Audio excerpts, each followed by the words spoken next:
எத்தனை வட இந்தியர்கள் தமிழ்நாட்டுக்கு வந்தாலும் நம்ம வெளி மாநிலத்தை சேர்ந்தவங்க எத்தனை பேர் வேணாலும் வரட்டும், நம்ம அதுக்கு எதிர்ப்பு தெரிவிக்க வேண்டாம். ஆனால் ஒரு நிபந்தனை, இங்கே வந்த ஒரு வருஷத்துக்குள்ளே நீ தமிழ் நல்லா எழுத படிக்க கற்றுக்கணும். சரளமாக வாசிக்க கற்றுக்கணும். தமிழ் பேச கற்றுக்கணும். எழுத படிக்கிறதுக்கு ஒரு வருட அவகாசம். அப்படி நீ ஒரு வருடம் நீ தமிழ் கற்றுக்கலைன்னா தொடர்ந்து நீ தமிழ்நாட்டில் இருக்கக்கூடாது, வெளியேற்றிடணும். அவங்கள வெளியேற்றணும். இது ஒன்றும் பெரிய சர்வாதிகார சட்டம்லாம் கிடையாது. இது ஜப்பான்லேயும் இருக்குது. ஜப்பானில் நீங்கள் போய் சுற்றி பார்த்துட்டு வேணால் வரலாம் ஜப்பானீஸ் தெரியாமல். ஆனால் நீ அங்கே வேலை பார்க்கணுன்னா ஒரு எக்ஸாம் எழுதணும். ஜப்பானீஸ் மொழியில் எக்ஸாம் எழுதி அதில் பாஸ் பண்ணால் தான் அங்கே எங்கேயுமே வேலை கிடைக்கும். ஜெர்மன்லேயும் அப்படி தான், சைனாவிலையும் அப்படி தான், எல்லா நாட்டிலையும் அதுதான். இங்கிலீஷ் தெரியாமல் இங்கிலாந்தில் வேலை பார்க்க முடியாது. இங்கிலீஷ் தெரியாமல் அமெரிக்காவில் வேலை பார்க்க முடியாது. அதுபோல் ஜப்பானீஸ் தெரியாமல் ஜப்பானில் வேலை பார்க்க முடியாது. அதுபோல் நீ தமிழ்நாட்டுக்கு யார் வேணாலும் வாப்பா, ஒன்றும் இல்லை. ஆனால் தமிழ் மொழியை கற்றுக்கோ.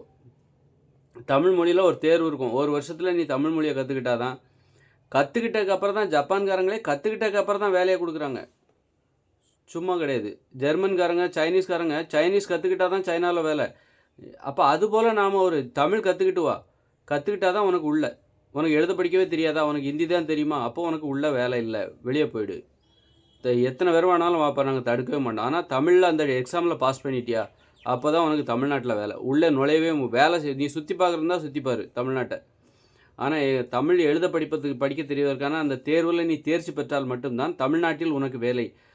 எந்த வேலையாக இருந்தாலும், கட்டடம் கட்டுற வேலையாக இருந்தாலும் சரி, நீ மண்ணு தூக்குற வேலையாக இருந்தாலும் சரி, தமிழ் எழுத படிக்க தெரியணும்.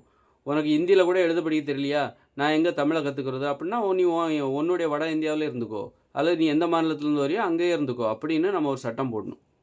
சட்டம் போட்டு தான் நம்ம மொழியை பாதுகாக்கணும். மொழியை இழந்துடக்கூடாது. அது மிகப்பெரிய ஏமாளித்தனம், அவமானம், கேவலம், வெக்கக்கேடு. வரலாற்றில் ஒரு நிகழ்ந்த ஒரு மிகப்பெரிய, இப்போவே நம்ம அசிங்கப்பட்டு தான் நிற்கிறோம். நிறைய தமிழ் மொழி மீது இந்த ஆங்கிலம் வேறு ரொம்ப ஆதிக்கம் செலுத்துது.